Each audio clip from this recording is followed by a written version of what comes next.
Hello everyone. How are you all beautiful people? Hope all of you are doing great, and yes, this is the next part of What If Naruto reborn as grandson of Madara. Were our main character get incarnated into Naruto universe with overpower bloodline by God. Now he will follow his own path and bring changes in the new anime world he find himself in. So without a delay, let's start. Chapter 11, Unlocking Chakra. Another year passed in the blink of an eye. Izuna and Shisui turned 4 this year.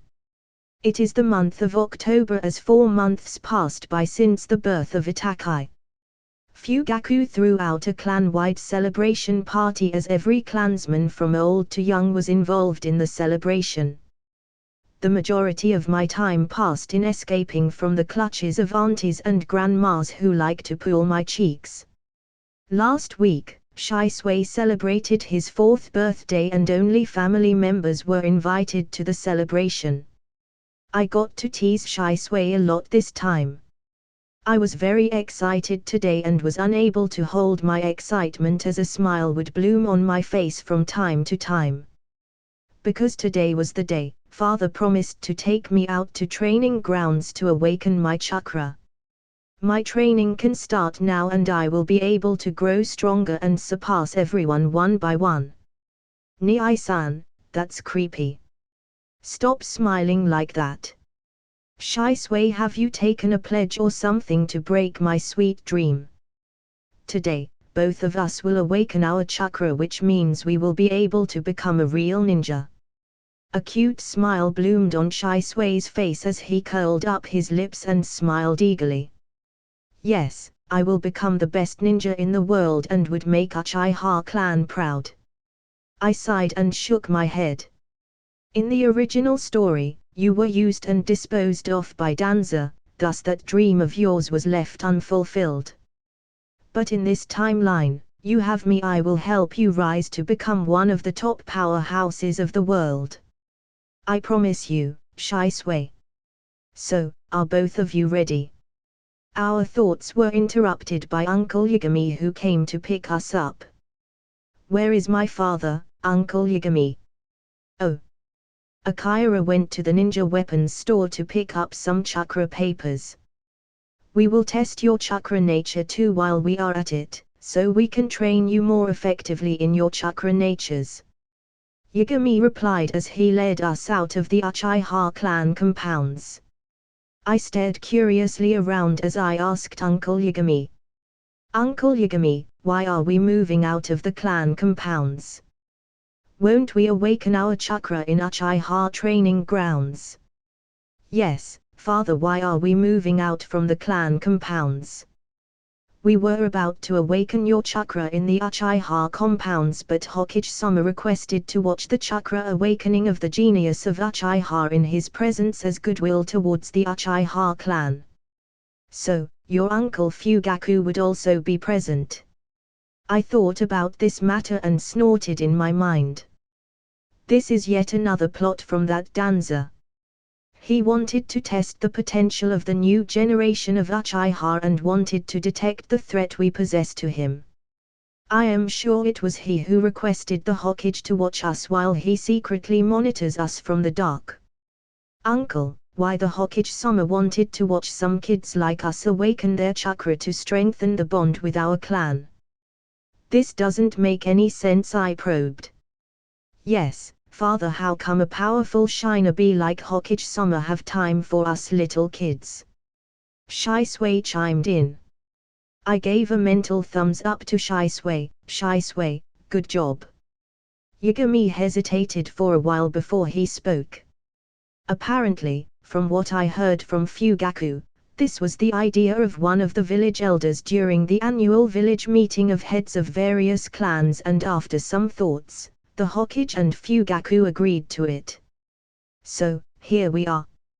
I nodded my head as I thought. Being recently appointed as a clan head, Fugaku is still a greenhorn, but he will learn over time about the intricacies of politics and schemes of the village elders. Yagami led us to the training ground 3 of the village. Whenever I passed by that huge Hokage mountain carving on the hill, I would always be reminded of the reality and cruelty of this world and warn myself to prepare myself well. We soon reached the village where I spotted my father discussing something with Fugaku. Fugaku had short, brown hair that reached to his shoulders and onyx-colored eyes. He had the ever-present stern on his face which made the crevices near his chin more visible. He wore the standard Jounin flak jacket, along with a black shirt with the Konoha military police force symbol on the shoulders, shin guards, and a black, open front apron with a white diamond pattern on the bottom. He noticed our presence and nodded to Yagami. Would he ever smile in his life, I wondered as I watched his interaction with my father. After around 15 minutes of wait, the entourage of Hokage arrived with 4 Anbu guards who hid as soon as they reached the training ground. Sorry for my late arrival. I had some necessary work to tend, so I wasn't able to make it in time. The Hokage greeted Fugaku and my father as he laughed heartily. I was able to feel a chilly gaze of a ravenous wolf upon him. I shivered as I looked around to check for the source. So, Danza is here too. Too bad, I can't use my Sharingan to locate him. I guess I can sense negative emotions directed towards me, maybe a trait of my mutated Sharingan, or these are just my natural instincts. No matter what it is, I would be a lot helpful in future battles as I would be able to sense hostile intention directed towards me. In a nearby bush, Danza was surprised for a second when he intently stared the older Uchiha kid and the kid who began to look around seemingly searching for something. The senses of this kid are very sharp. Maybe he is a sensor-type ninja. My route is lacking sensor-type nins, he would be a good collection to my route. But before that I need to see his potential for myself. After all, I don't want someone useless to enter my route meant only for elites among elites. In the training ground, after the pleasantries were exchanged, Hiruzen spoke. Let's cut the chase and return to the matter. I am sure the kids are excited to awaken their chakra. So, we shan't keep them waiting. Akira and Yagami nodded as they urged us to move to the center of the training ground. Shisui, you go first. I want to see your awakening with my eyes first, I spoke to Shisui. Okay. Nii-san, as you wish. Shisui nodded and moved towards the center of the field. Yagami followed Shisui as Shisui sat cross-legged on the ground. Yagami forked out a scroll from his pocket and gave it to Shisui. Read it carefully, Shisui. After you have read and memorized the contents, close your eyes, and began to follow the instructions written on the scroll. Father will help you during the process, so don't worry about anything. Yes, Father. I will do as you say. Shisui took the scroll and began to memorize its content. Meanwhile, my father took out a scroll from his pocket and handed it over to me. Izuna, this is for you, memorize it well and I will help you later during the process. I nodded and took the scroll. My memory was pretty sharp as my mental age was higher and my soul was stronger than an average person, courtesy of God for reincarnating me with intact memories. It took me only a minute to memorize the contents of the scroll, but just for bluffing Hokage and Danza I took a whole 8 minutes to read the scroll and returned it to my father. Fugaku and Hiruzen were stunned by this, as it takes 15 minutes even for a genius child to memorize the entire chakra pathway cycle and other details of the scroll. Approximately, after 2 minutes later than me, Shisui was done too as he handed over the scroll to Yagami. I am done too, Father. I have memorized all of the contents of the scroll. Fugaku and Hiruzen were perplexed again. One kid was fine and could be treated as once a genius in the century, but for two to appear at the same time. Hiruzen sighed as he thought. Times are changing fast, geniuses are appearing one after another. First Orochimaru, then Minato, then Kakashi, and now these two. Each of them is more monstrous than the other. Guess, I would have to retire from the position of Hokage and pass the will of fire of the first Hokage to future generations. I wonder how things will turn out in the future with the birth of so many geniuses. Yagami nodded as he said, "That's my genius boy. Now start to follow the instruction written on the scroll." Shisui closed his eyes. Yagami places his hand on Shisui's back as he released a surge of chakra inside Shisui's chakra pathway. Shisui, use this surge of chakra to direct your chakra from your navel region and follow the pathway written on scroll to complete a cycle. Chapter 12, Bluffing the Hokage. Shisui followed the instruction of Yagami and began to manipulate the chakra according to the chakra pathway. Popping and cracking sounds could be heard from Shisui's body as the obstruction blocking his chakra system began to clear. Sweat trickled down from Shisui's face as he was manipulating the chakra and completing the chakra cycle. Boom! A small explosion of chakra occurred. A large burst of chakra was released from Shisui's body. A small dent appeared on the ground near Shisui as some spiderweb-like cracks spread him. A large amount of chakra seeped in the earth and some of it escaped to the atmosphere. I was able to see a green clump of chakra mixing and dispersing in the atmosphere. So, that rainbow mess of the chakra in the atmosphere is the excessive chakra released from the body or justice. That explains why everything appeared like a painting as people with various chakra nature releases their chakra in the atmosphere which accumulates over time. The process of eradicating the will of the user and turning it into nature energy takes up a lot of time, perhaps decades or centuries depending on the will of the user. That explains the renewability of nature energy and chakra in the body. The body produces chakra from the diet and nutrition intake and adds chakra nature to it. The chakra thus produced has the will of the user, which allows a ninja to perform ninjutsu. Whereas nature energy is directly absorbed from nature and has the will of the entire planet to say if the planet is considered a living entity.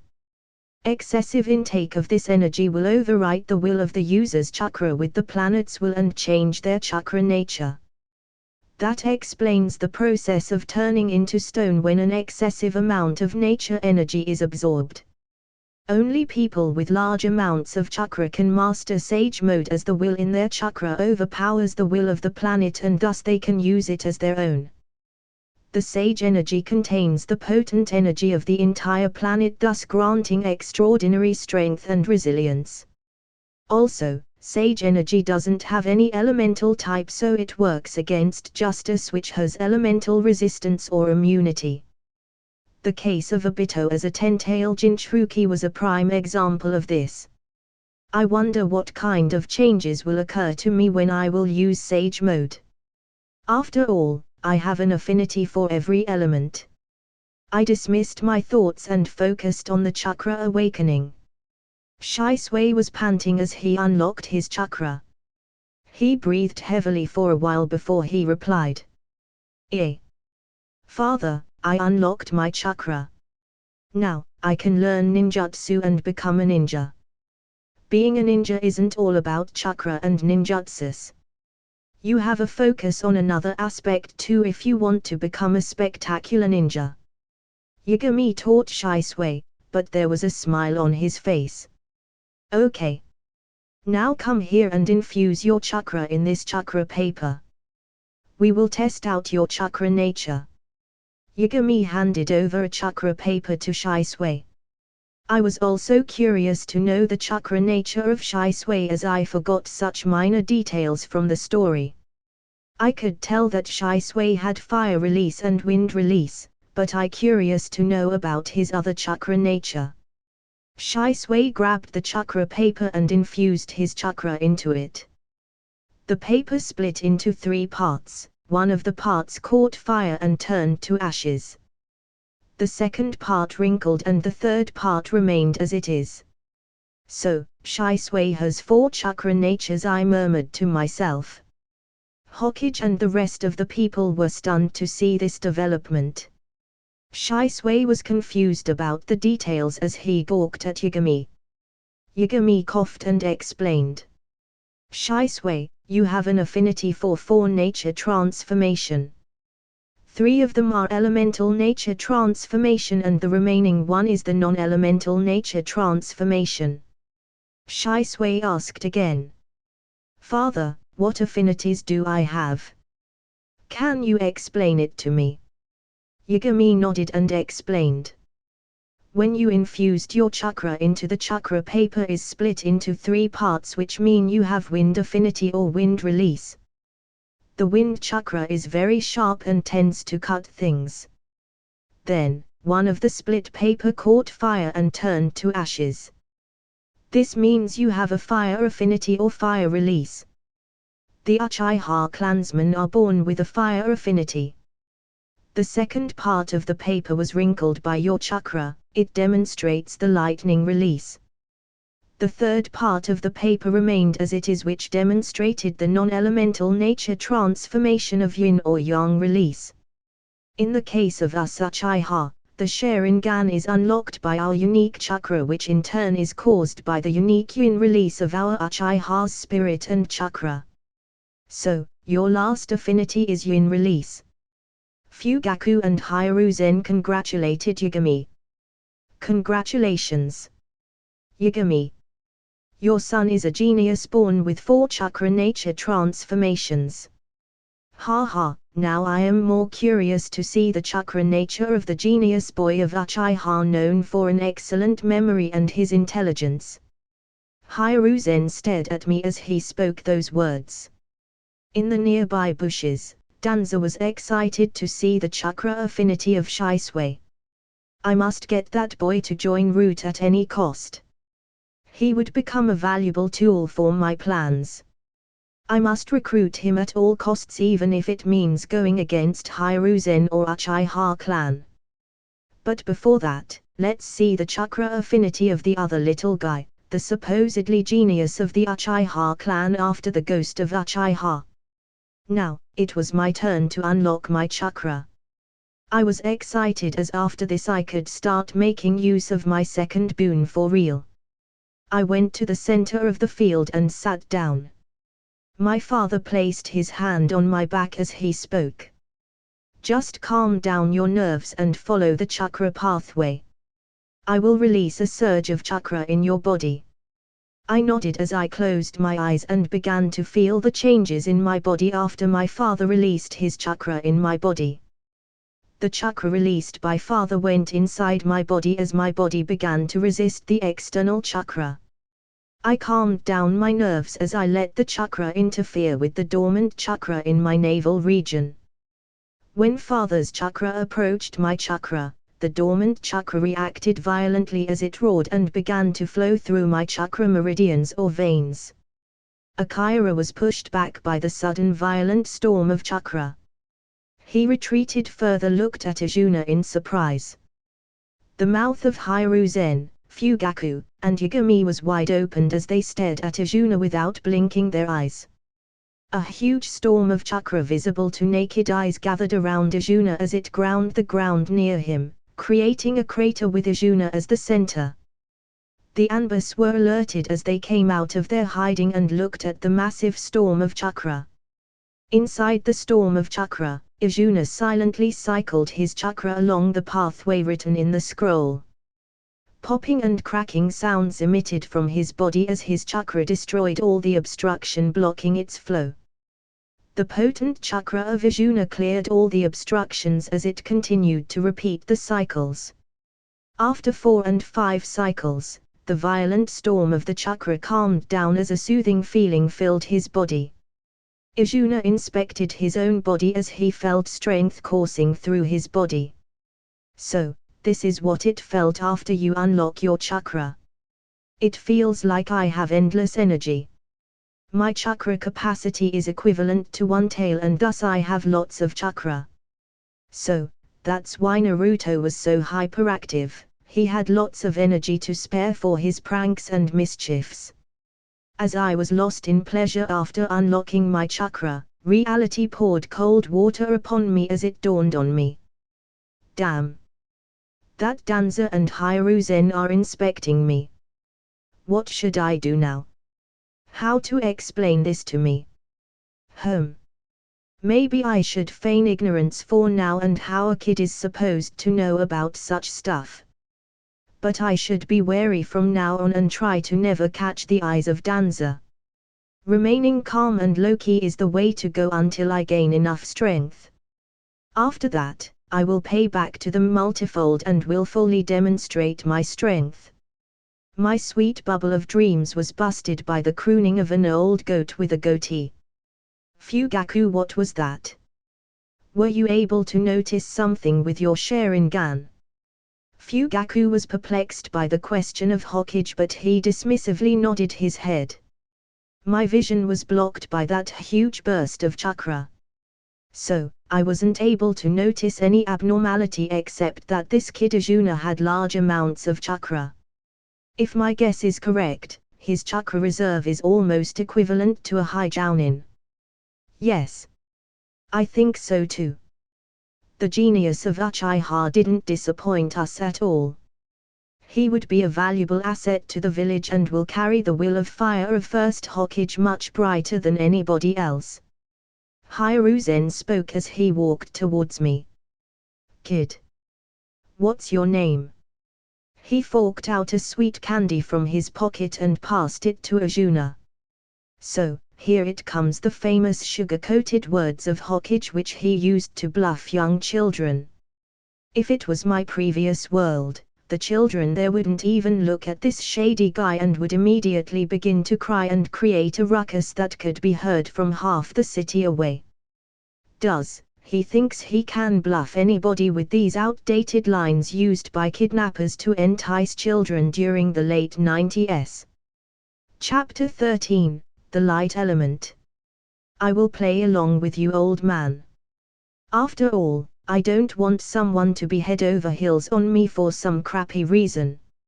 I took the candy from Hokage and opened the packaging and began to eat it. Fuck. It is the cheapest candy available in village. I kept these thoughts to myself as I flashed a smile to Hokage. Thank you, Hokage-sama. Thanks for the candy. Now don't be so formal to me. Just call me Grandpa Hokage, as this is what most of village children call me. Hiruzen smiled gently towards Izuna as he spoke to him. Okay. I will keep that in mind, Hokage-sama, I mean Grandpa Hokage. Good. Now let's test your chakra nature. I began to fidget when I heard those words. I have an affinity for every element known. What kind of reaction will the chakra papers give out when I infuse it with chakra?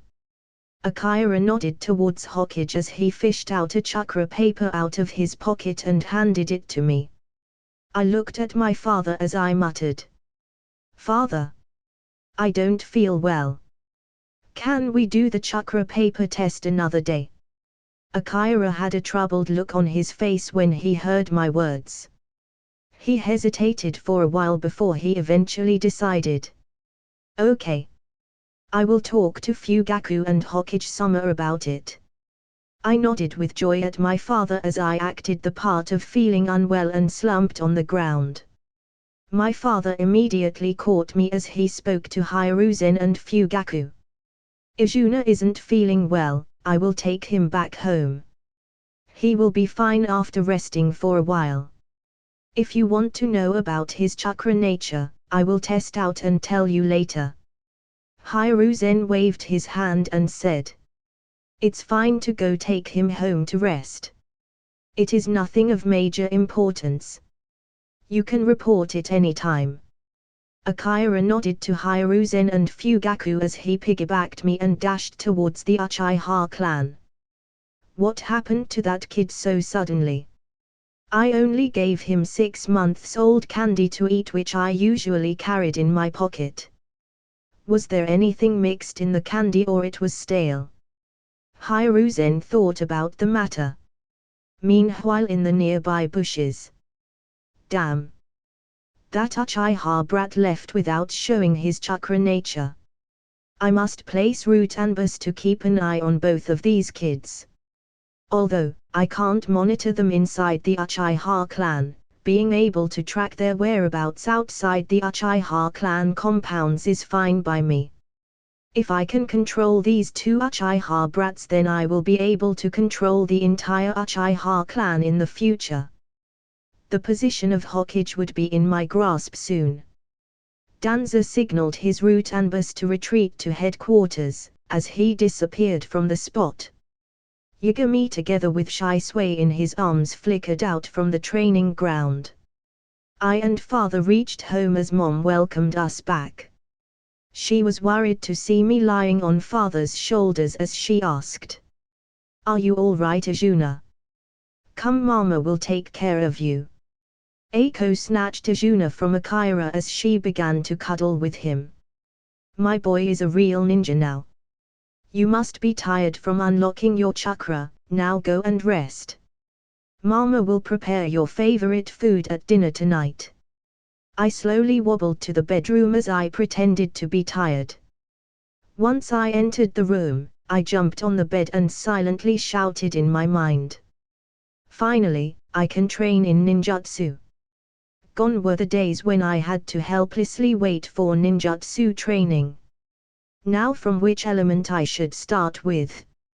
I began to contemplate as there were too many options to start with. Fire and lightning jutsus would be taken care of by my father. I can ask Uncle Yagami to train me in wind jutsus. As for earth and water style jutsus, I will put them on back burner until I join the academy. Now, this left with me other elements that were uncharted territory for me. I knew of some other elements besides the one mentioned in Naruto, like space element, time element, light element, dark element, void element, and chaos element. Other elements are still unknown to me. I can't practice in space, time, void, and chaos element as these are too complex and I need some sort of external aid or assistance to figure them out.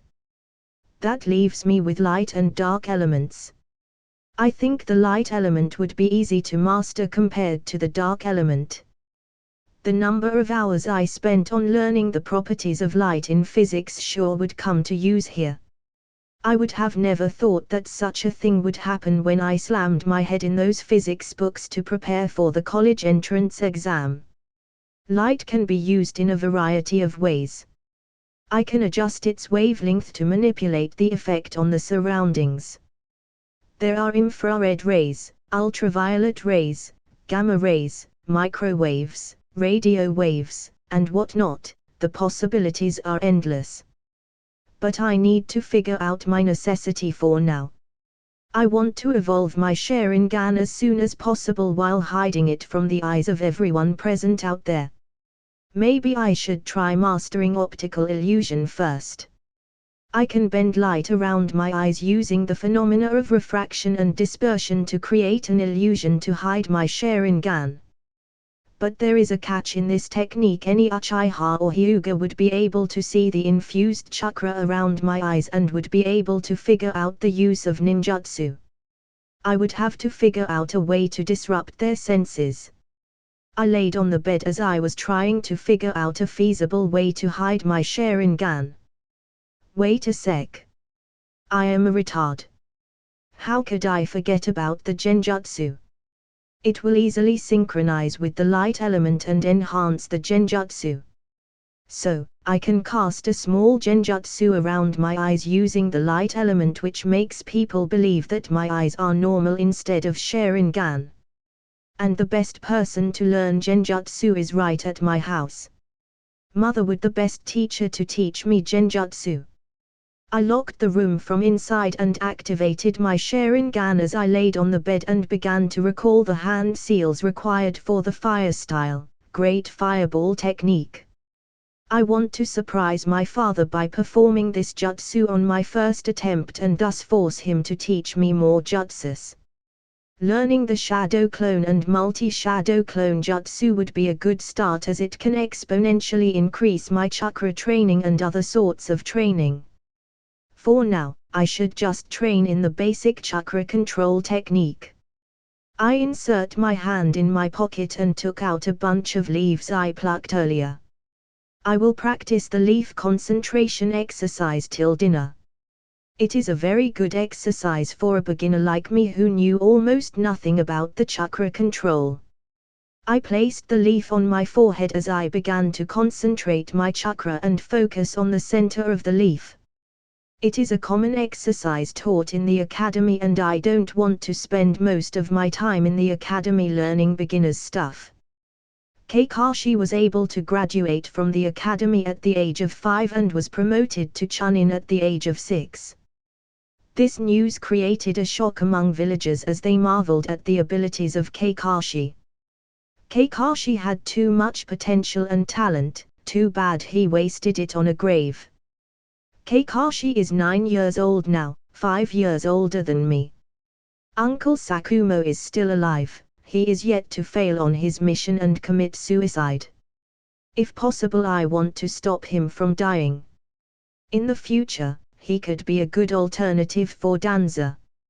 I don't know the necessary details of Uncle Sakumo's death. But in anime, it was 2 years before the third Shinobi War that Kakashi started behaving like my high school principal who continued to bitch about rules. So, I still have 2 years, maybe I should interact more with him. That reminded me of the incoming third Shinobi War. Maybe I should participate in it from backlines to broaden my horizons about the warfare of the Shinobi world. After all, I am still a greenhorn to all this killing. Operating on dead bodies was one thing, but killing actual living people is another. I have to stain my hand with blood, I want to carve out a name for myself in the Shinobi world. And in the future, I would have to face Grandfather too. I don't want any interactions with the Black Zetsu until the fourth Shinobi War. I may be able to deal with him earlier, but that would alert the Kara organization led by Ishiki Otsutsuki. He is one scary guy the likes of which Kaguya couldn't compare to. Chapter 14, My First Jutsu. I practiced the leaf concentration exercise until dinner time. Izuna. Come down to eat dinner. Mother has prepared your favorite dishes today. Yes, Mother. I will be there soon. Izuna stopped his training as he went downstairs. He went to the washroom and quickly washed himself up before he ate his dinner. Eat more, Izuna. Today Mother is proud of you. You even stunned the Hokage who praised you in front of the clan head. I am very happy for you. Don't hesitate to tell Mother, if you need anything from me. Izuna nodded as he ate his dinner. Mother. Teach me genjutsu techniques whenever you are free. I want to learn genjutsu from you. Eiko smiled as she spoke. Silly child. You need to learn to have basic chakra control before you can master even the simplest genjutsu. Mother will help you train in chakra control whenever you are done training with your father. Okay. I replied as I silently ate my food and thought about the optical illusion jutsu. So, it all boils down to good chakra control. Then, I will take one step at a time and master the basic chakra control first. Don't be upset, Izuna. Father will teach you new cool jutsu tomorrow. Every Uchiha prides themselves on this technique as this marks the start of their ninja career. The jutsu will be a surprise and you must wait until tomorrow to learn it. I will see who will surprise whom. Will Shisui join us too? Yes. He will be there to learn that jutsu too. Now, don't be impatient and wait for tomorrow. Izuna hurriedly rushed ahead to sleep in the bedroom. He felt really tired after the chakra awakening in the morning and leaf concentration practice in the evening. Tomorrow will mark the day of the first display of his talents to the world. Arjuna yawned as he laid on the bed. In the morning at 7 o'clock. I am standing in the backyard of my house. Father is standing in front of me with a chakra paper in his hand. Okay. No one is observing you now. You can use the chakra paper to check your chakra nature. I tilted my head as I am surprised by the claim of my father. You can bluff Hokage and others, but you can't bluff me, your father. You were fine when you pretended to faint in the training ground.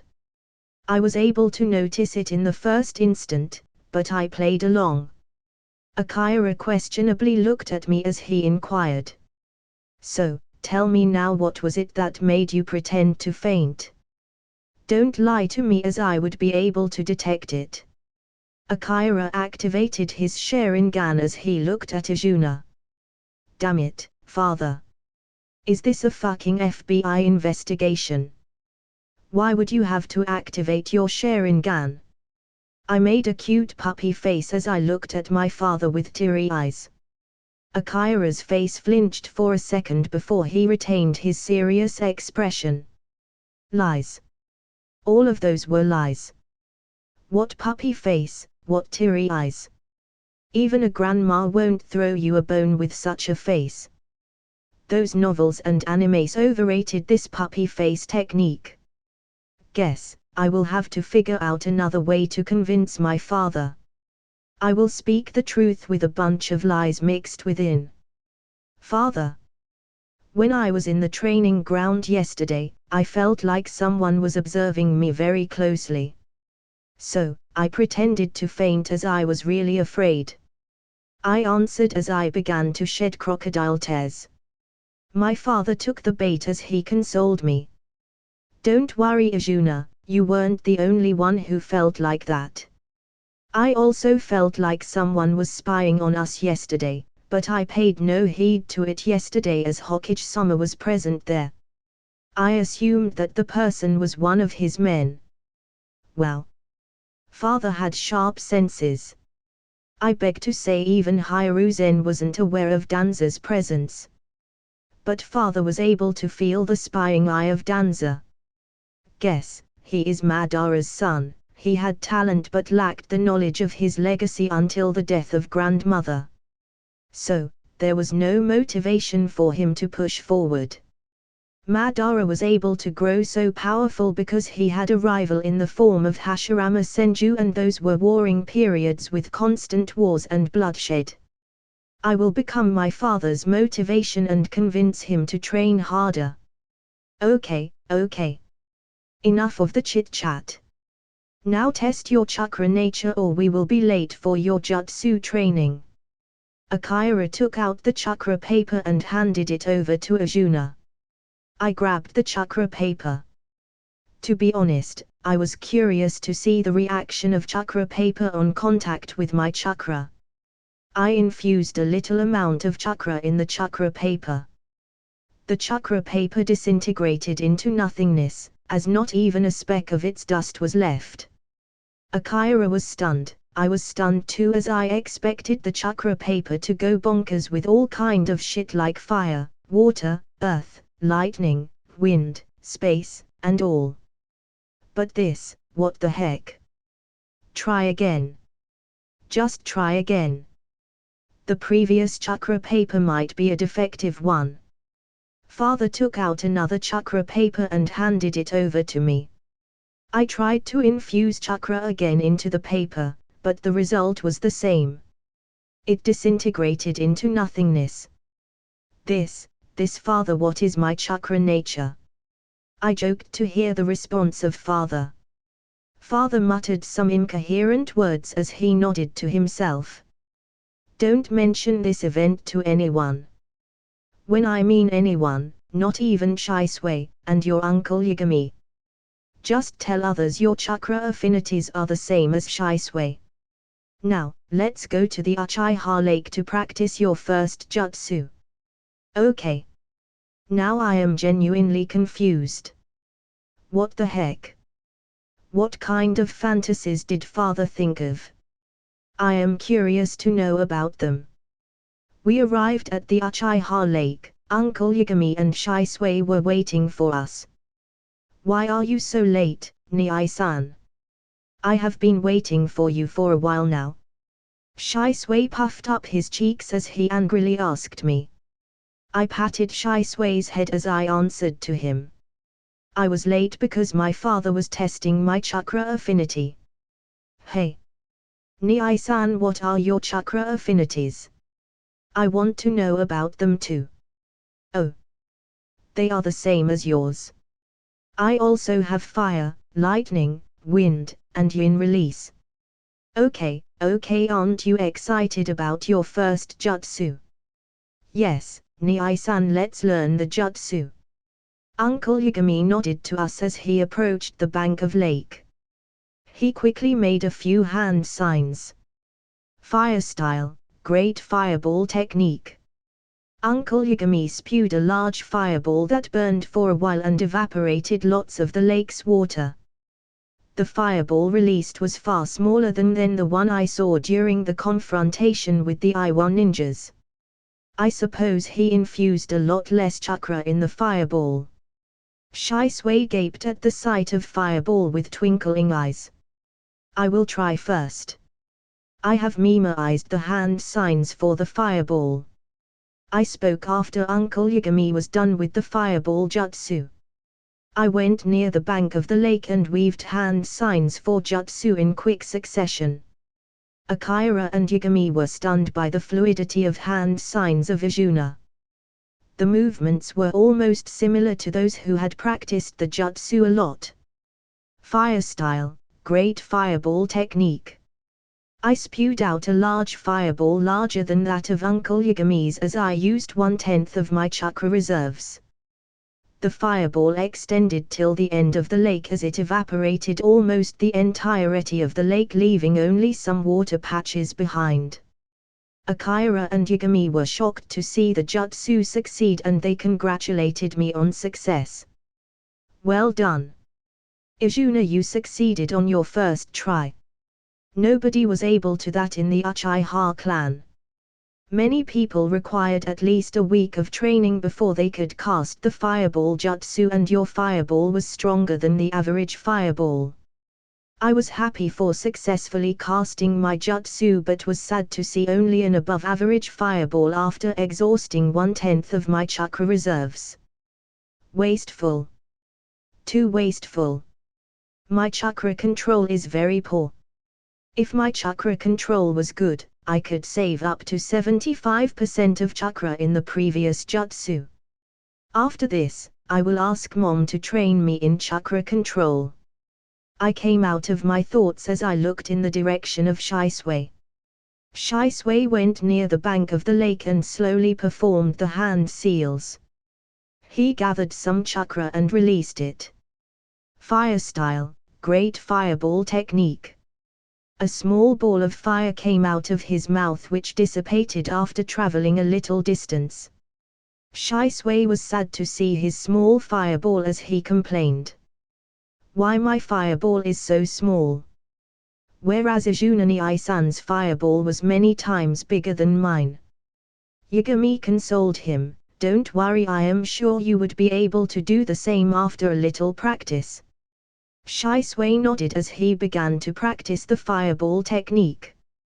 Guess, geniuses have differences too.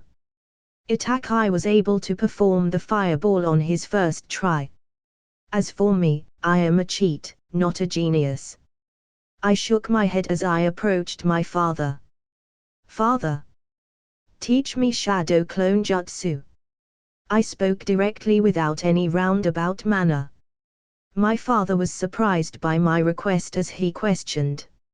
Izuna. Shadow clone is a B-rank jutsu that can only be performed by having the Jounin level of chakras. Although your chakra capacity is enough, the shadow clone has no practical battle applications. It is only good for scouting and reconnaissance, as it eliminates the risk of death at the cost of some chakra. Shadow Clone halves the user's chakra, thus preventing the user from performing any powerful ninjutsu. Are you sure you want to learn it? Why would I not learn it? That's my ticket to dominating the plebs in the future, how could I not learn it? Father, you know I have lots of chakra. This jutsu won't harm me and will help with my chakra control. Akira thought for a while and nodded. He showed me the hand signs required for Shadow Clone and warned me to practice moderately. Yes, Father. I will keep that in mind. I nodded to him as I began to practice. This will mark the beginning of my journey towards great power as I will become Op. Chapter 15, Academy. Another year passed in the blink of an eye. I am 5 years old now. Lots of things happened in the previous year. I mastered the Shadow Clone to the point that I only need one hand seal just like Naruto to perform the jutsu. I began training multiple Shadow Clone after I begged Father to teach me the jutsu. I have to show him my perfect Shadow Clone before he reluctantly passed the scroll containing the jutsu to me. Father wasn't able to perform the jutsu as it required Uzumaki levels of chakra to be performed and thus was a forbidden jutsu. My greatest gain was chakra control. Mother trained me non-stop to practice in chakra control. I learned walking on walls, trees, and even water. It took me a month to master all these techniques. My control of chakra was raised to the proficiency of a chunin after 1 year of training with my mother. Father also taught me a few lightning release ninjutsus which are quite powerful. I learned the body flicker technique from Uncle Yagami, but he warned me to not use the technique in battles unless I awaken my Sharingan. I also learned quite a few wind jutsus. I am only lacking the earth release and water release jutsus. I will get plenty of chances to learn those jutsus in the future. Father trained me in Shuriken jutsu as it is considered as the specialty of Uchihas. It took me a while to get used to the weight of kunais and shurikens, but after a year of regular training, I was able to hone my skills to a chunin level. If I pair it with Sharingan I can even go hand to hand with a jounin in Shuriken jutsu. He also taught me some basics of taijutsu, which I practiced for a while. I had decided to start my physical training only after I turned 7 as this is the optimal age to do so. All of the bones of the body would have been formed and it would be the start of the first growth spurt in kids. Mother taught me a few genjutsu techniques and I mastered them perfectly. There was little progress in the development of the optical illusion technique. Despite my awareness of the laws of light behavior, it was pretty hard to influence others to fall into illusion. My test target was as usual Shisui, whom I bribed to play along with me. I guess it will take me another 6 months to create the optical illusion technique. My inability to reveal my Sharingan was hindering my growth. But there was a piece of good news. The new session for the academy would begin soon and I together with Shisui will enroll in the academy. Today was the day for academy enrollment. I and Shisui went to academy accompanied by Uncle Yagami. Father was on a mission and wasn't able to accompany us. We reached the academy which was near the Hokage office just right at the base of the Hokage mountain. There was a giant kanji sign for fire imprinted at the front of the building. There were lots of people gathered at the front of the academy. I spotted members of Hyuga, Yamanaka, Akimichi, Nara, Uchiha, Inuzuka, and Aburam clan members together with their children gathered at the entrance of the academy for their children to participate in the academy entrance examination. There were many other minor clans too, but I wasn't aware of any of their names as there was no detailed information in manga or anime about them. I knew only about Sarutabi clan because it was the clan of the third Hokage. By reading books in the Uchiha clan I came to know of a few other minor clans like Shimura clan, Oniguma clan, Hatake clan, and the Kurama clan. There were a few civilians with their children standing nervously on one of the corners of the academy. The children were nervous as they would face other kids from various influential clans. This got me intrigued as I wondered, how will the academy evaluate the civilian kids? Every kid from any clan would have learned a jutsu or two of their clan and thus would certainly enter the academy. But what about civilian kids with no access to any jutsus? My doubts were cleared soon. A chunin came out from the entrance of the academy and posted a notice. The kids from ninja families would be assessed in the backyard of the academy, whereas civilian kids would be assessed in the front ground. All of the clan kids went to the backyard of the academy, including me and Shisui. All of the kids began to whisper among themselves with their respective friends and families. I began to check my surroundings to search for any chunin or jounin who will conduct the test. Suddenly I shivered as I felt a scrutinizing gaze upon me. He frantically began to search around again but wasn't able to spot anyone. Fuck. It is that pervert Hokage again. He is observing the recruits of the academy. But what's with this gaze on me? I grumbled and ignored the gaze as I closed my eyes.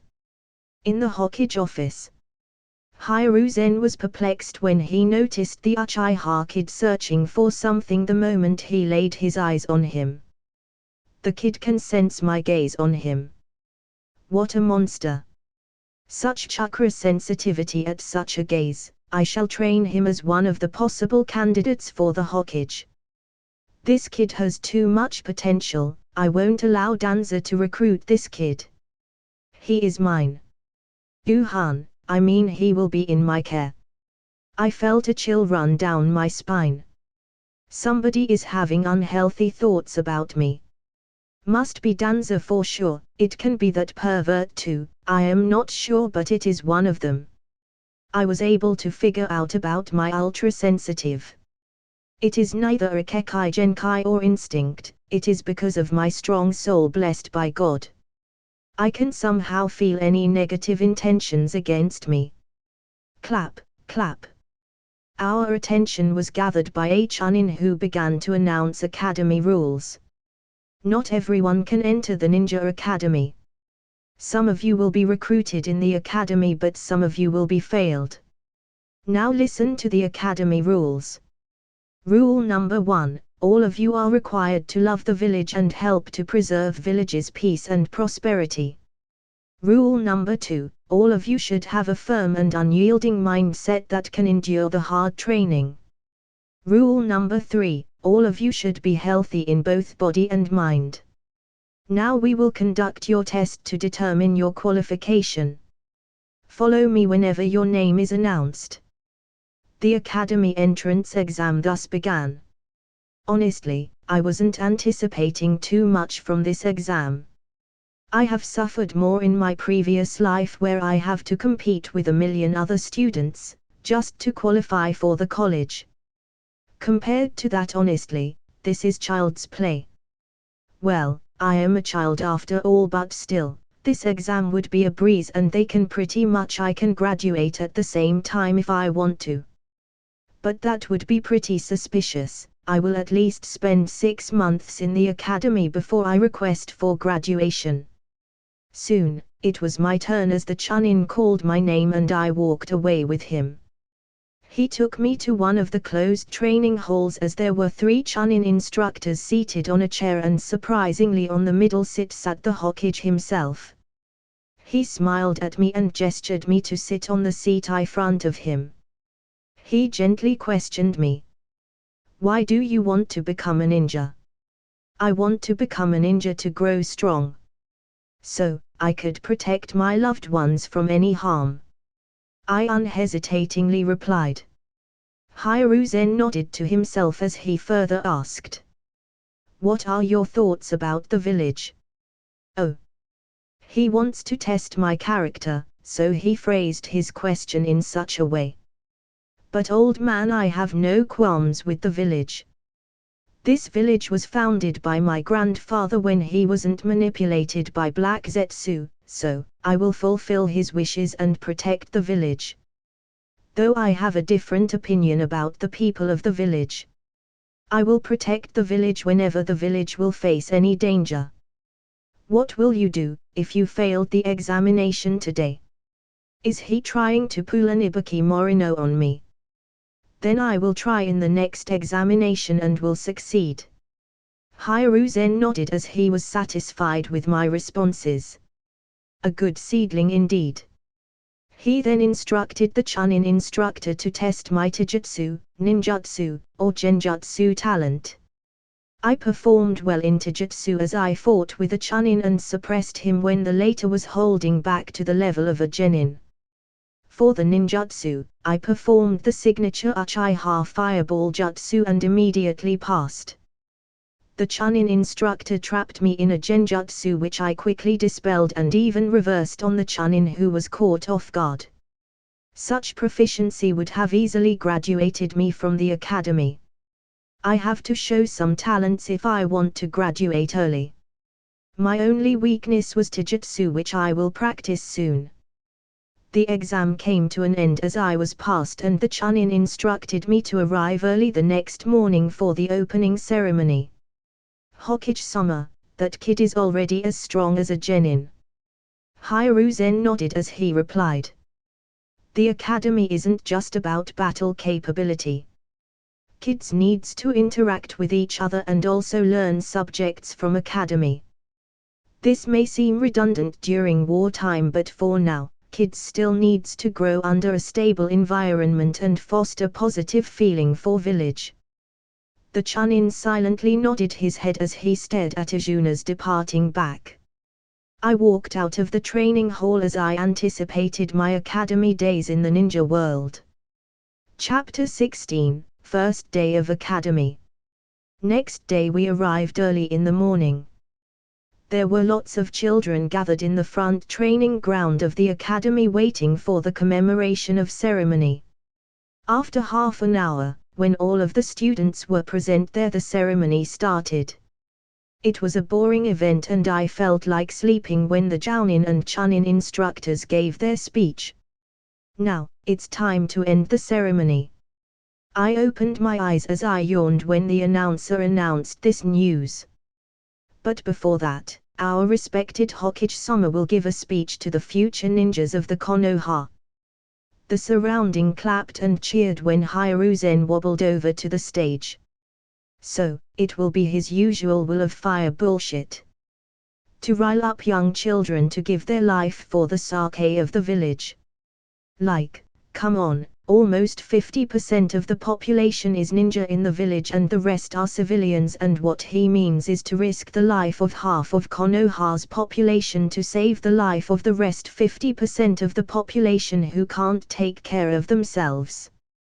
From what I saw in these 5 years, an average shopkeeper earns more than a genin per month, and some popular shops even earn as much as a jounin.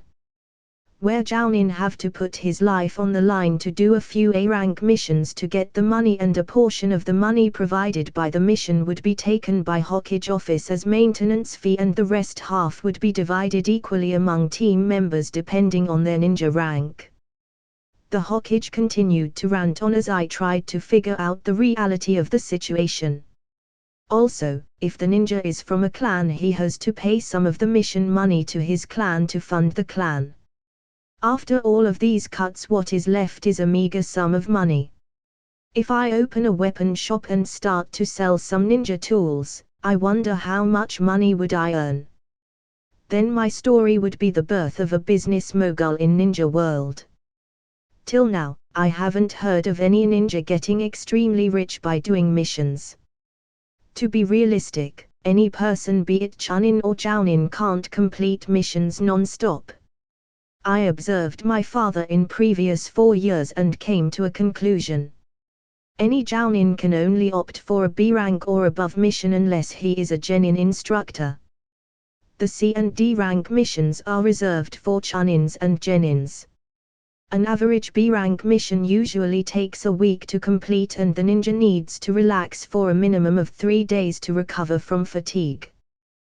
The payout of a B-rank mission is 150,000 Ryo to 200,000 Ryo. After all the cuts it amounts to an average of 100,000 Ryo if the person is solo on the mission. For an A-rank mission, the payout is anywhere between 150,000 Ryo to 1 million Ryo. No Jounin can go solo on such mission and need the assistance of at least another Jounin to safely complete the mission. The mission usually lasts for anywhere between a week to a month. Also, the ninja needs a rest of at least 2 weeks to recover from the mission. It will take even more time if the ninja has serious injuries. The payout for a ninja would be around an average of 400,000 considering the highest payment of 1 million. Now let's talk about the S-rank mission. Need a group of at least 3 skilled Jounin and the number can go up to 7 members. The minimum payout for the mission is 1 million Ryo. And the upper cap would be decided by the Hokage office depending on the severity of the mission. No ninja will willingly take the S-rank mission unless specifically requested by the Hokage office. After my birth father has rejected all of the S-rank missions issued to him. If I estimate then an average payout from S-rank would be 600,000 Ryo considering the sum is divided among other people. Okay. That may sound a lot, but there is a catch. We have yet to cover the expenses of missions. The shurikens and kunais are made out of metal, so they cost a lot to purchase. A set of 6 kunais and shuriken cost 10,000 Ryo and this set lasts for 3 B-rank missions, 1 A-rank mission. As for S-rank consider carrying another set with you. The shurikens and kunais would usually be lost, nicked, or have to be left behind while escaping from ambush. Other expenses include medicines. After all, who isn't injured during a mission and most of the teams don't have a medic ninja with them. The chakra pills and recovery medicines are a hell of expensive as rare herbs are used to make them. A bottle of 10 chakra pills cost 50,000 Ryo and medicinal liquid and gel cost around 10,000 Ryo. Also include the average hospital expenses of 10,000 Ryo for B rank, 50,000 for an A rank, and a minimum of 70,000 from S rank. I would hardly believe if someone said a person comes out unscathed for the S rank mission.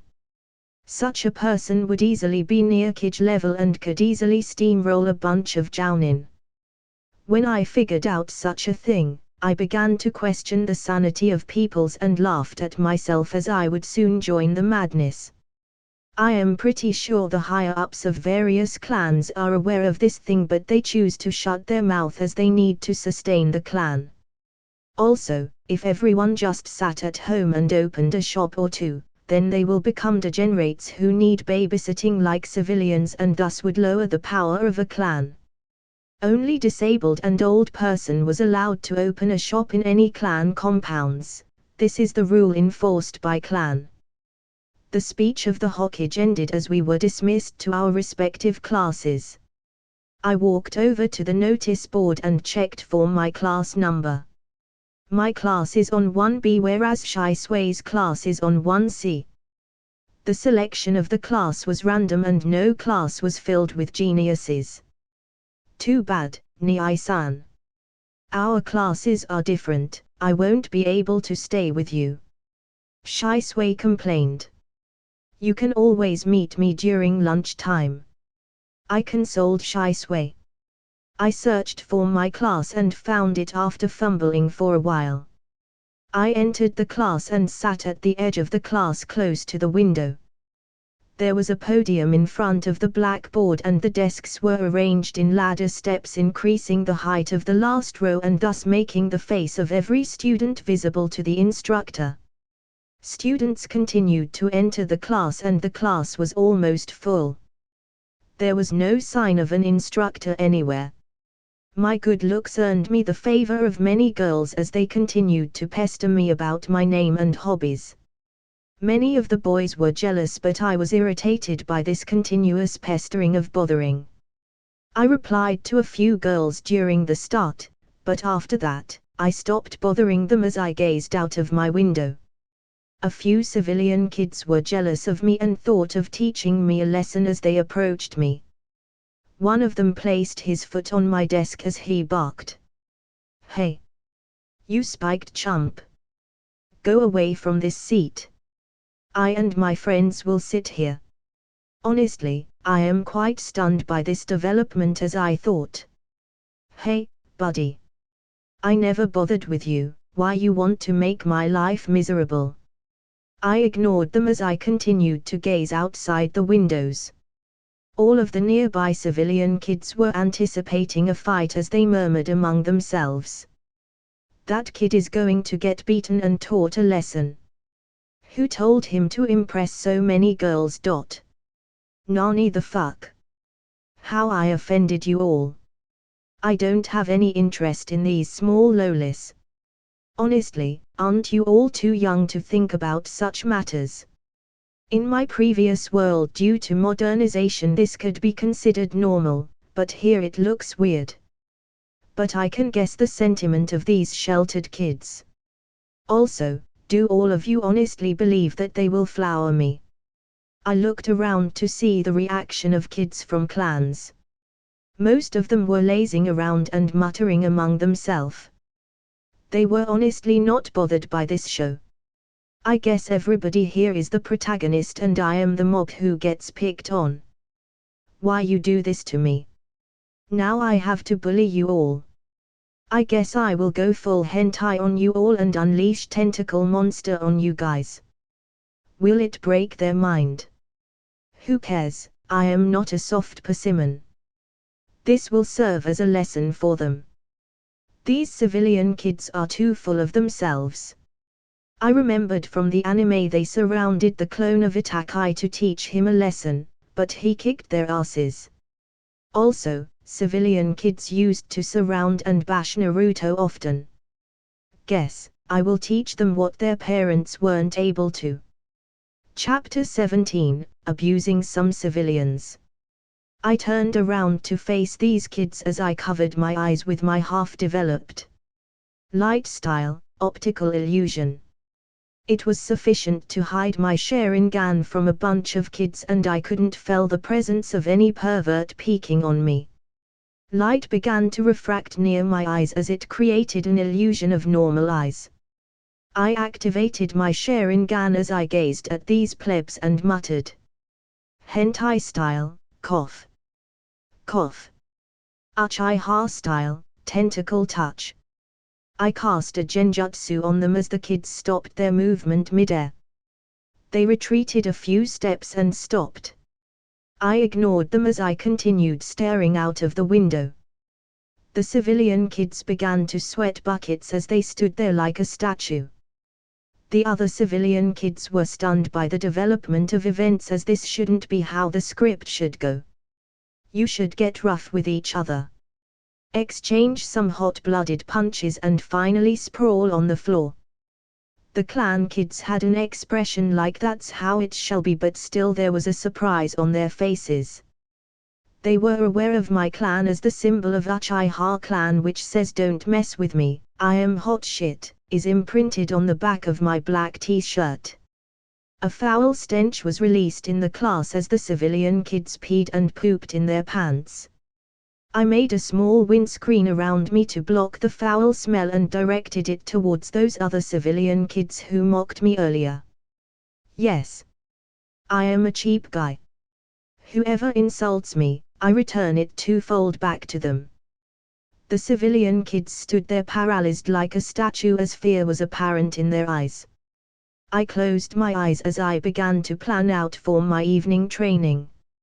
It was at this moment the Chunin instructor entered the class. He was about to greet the new students when he was assaulted by a foul odor. He looked around for the source of the odor and spotted 4 kids rooted on a spot. He pinched his nose and approached them.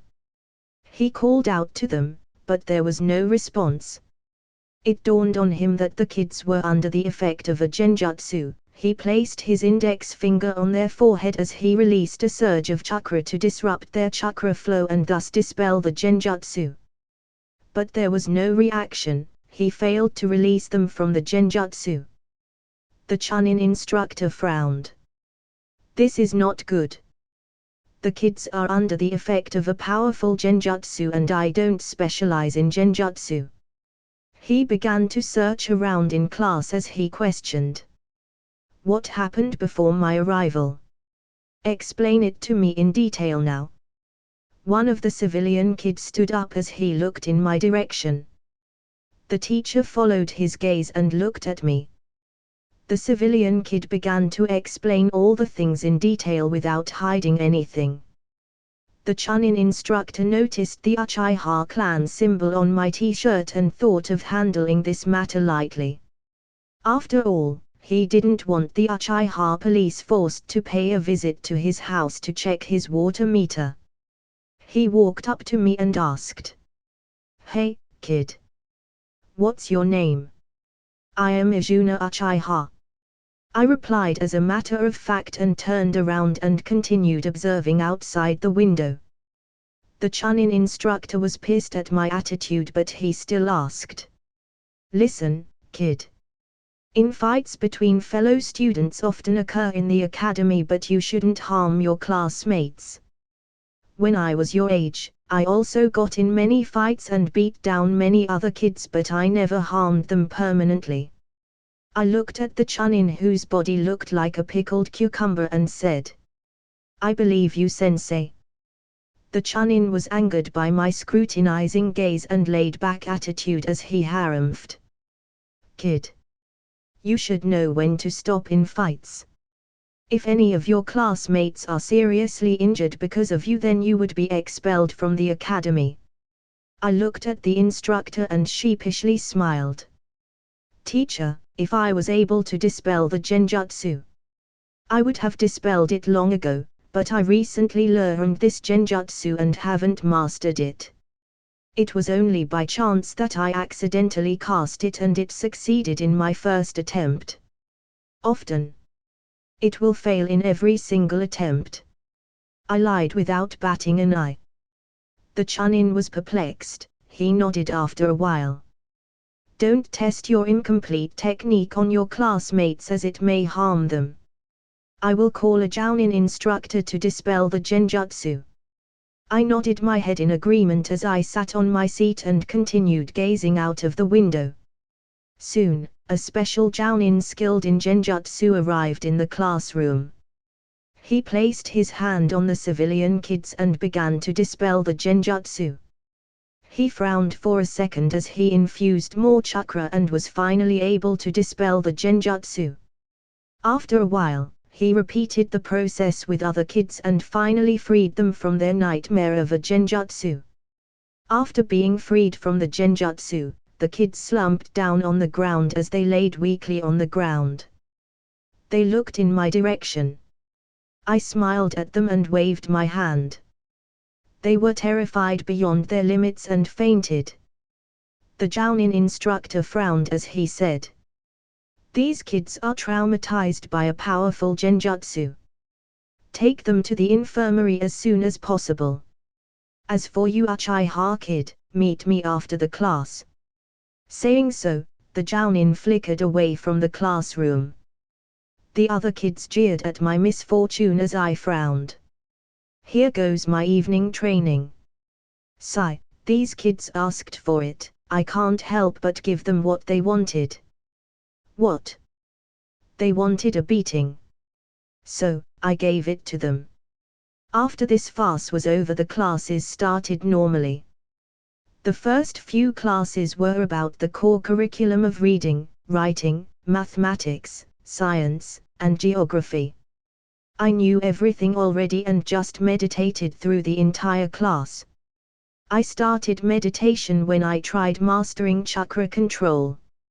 It helped me calm my mind and focus my concentration easily. So, I made it a habit to meditate regularly.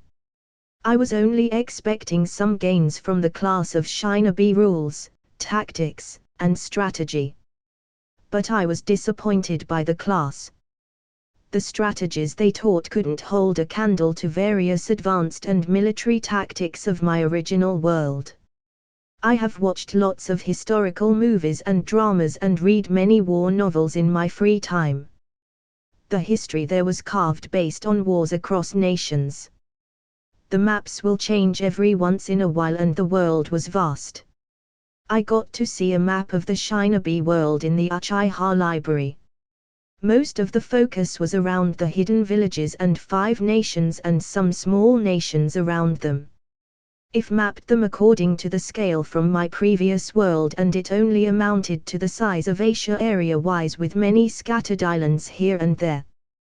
The rest of the world is covered in water and hardly anybody goes out to explore beyond the sea in uncharted territories.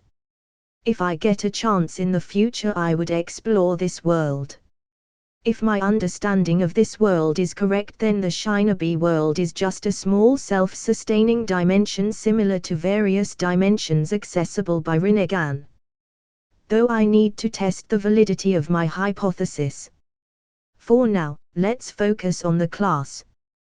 The Shinobi rule class was followed by the practical class of handling of ninja tools and weapons.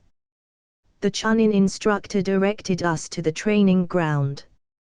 There were many thick wooden pillars with a name that were erected in the training ground. We picked up our ninja gears from the tables placed beside the wooden pillars. I picked up a shuriken and tossed it in my hand to test its weight. It was a standard shuriken and I was used to its weight. I threw the shuriken without even looking at the aim and grabbed 2 more shurikens and threw them. Then I picked 3 shurikens and threw them too. Bullseye. All of them hit the bullseye, right in the dead center of the aim. Gasp, gasp.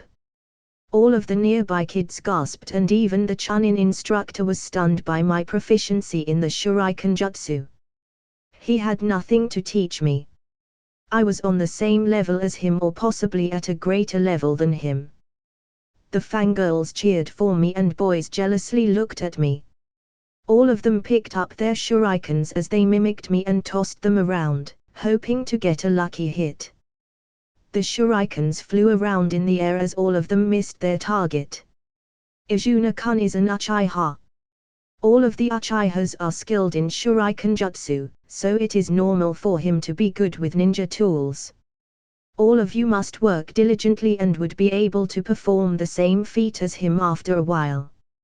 Although the Chunin instructor was able to boost the confidence of the kids, even he didn't believe his own words when he said about equaling in proficiency to Uchiha. This Uchiha kid is a monster. They want me to teach such a kid. Chapter 18, Unexpected Meeting. The Ninja Tools and Weapons class passed without any major incident. Now, it is time for the Chakra and Hand Seals class. Nothing major, I wasn't aware of. The instructor began to teach the 12 basic hand seals. He took out a chart depicting the skills and hung it on the blackboard. The kids began to memorize the hand seals. The instructor performed the hand seals one by one to show them to us. After we memorized the seals, he gave a leaf to all of us present in the class and taught the leaf concentration exercise to help us focus better and improve our chakra control. I was pretty bored in the class and all my excitement from before died down. I can learn better things at home from mother and father. Guess, I will just send a shadow clone from tomorrow onwards.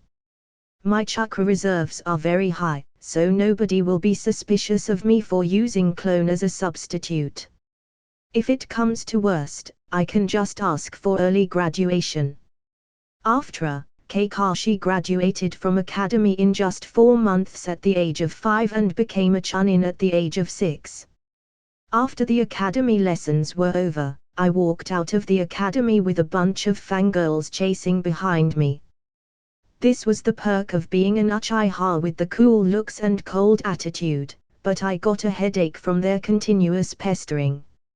I am thinking of a way to survive here and enjoy myself at the same time. But the balance is hard, I will have to relax from time to time. When the Ishiraku ramen will open, I will be the first customer to try that ramen. After getting out of the academy entrance, I flickered out and disappeared from their vision. The girls continued to search for me for a while. I watched them while hiding behind a tree. When all of them dispersed, I went back inside the academy to meet the Jounin instructor. I went to the front training ground and sat below a tree as I meditated while waiting for the Jounin instructor to appear. After 15 minutes of wait, the Jounin instructor appeared in front of me. There was a girl around 9 years of age with him, apparently his daughter. During the class, I didn't particularly pay any particular attention to the Jounin. But now I began to check his appearance. He had black hair and ringed red eyes. I was surprised when I saw those eyes, and for a moment I mistook him for an Uchiha. I intently stared at his eyes and noticed the lack of tomos in his eyes. So, he is not an Uchiha. As I continued to inspect him, he had a distinctive jawline and his standard Jounin outfit had longer sleeves than usual. He wore blue shinobi sandals and tied his forehead protector like a bandana to his head. I ignored the girl as I continued inspecting the Jounin. The girl got irritated by my attitude as she angrily snapped, "Father, why you brought me here to the academy? I am a genin already, why I have to come to the academy?" She pointed at me and asked, "And who is this rude guy?" I was perplexed by her behavior. "How come am I rude? Aren't you the rude one?